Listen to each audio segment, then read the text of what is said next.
ইউক্রেনে নিহত বাংলাদেশি ইঞ্জিনিয়ার হাদিসের বাড়িতে করুণ চিত্র।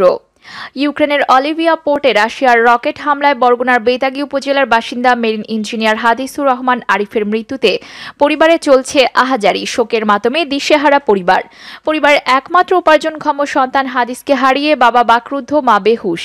বুধবার স্থানীয় সময় বিকাল 5:10 দিকে ইউক্রেনের অলিভিয়া পোর্টে বাংলাদেশি জাহাজ এমভি বাংলা সমৃদ্ধিতে রকেটে করে বোমা হামলা চালায় রাশিয়া।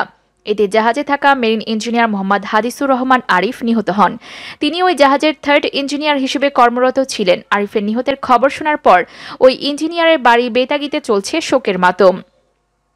জানা যায়, ছোটবেলা থেকে অত্যন্ত মেধাবী ছিলেন হাদিস। এসএসসি ও এইচএসসিতে গোল্ডেন জিপিএ 5 পাওয়া আরিফ চট্টগ্রাম মেরিন একাডেমির 47তম ব্যাচের ছাত্র ছিলেন।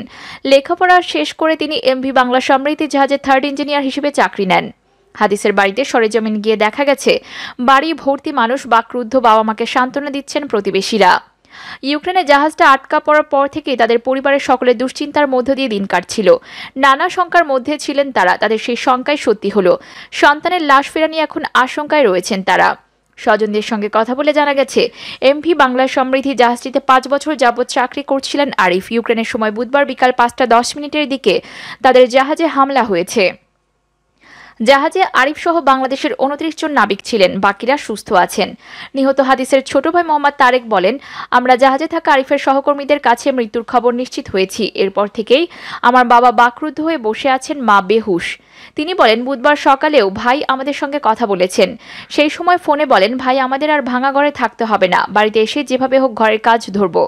ফোনালাপে ইউক্রেনে বোমাগুলির শব্দ, যুদ্ধের অবস্থা নিয়েও কথা হয়।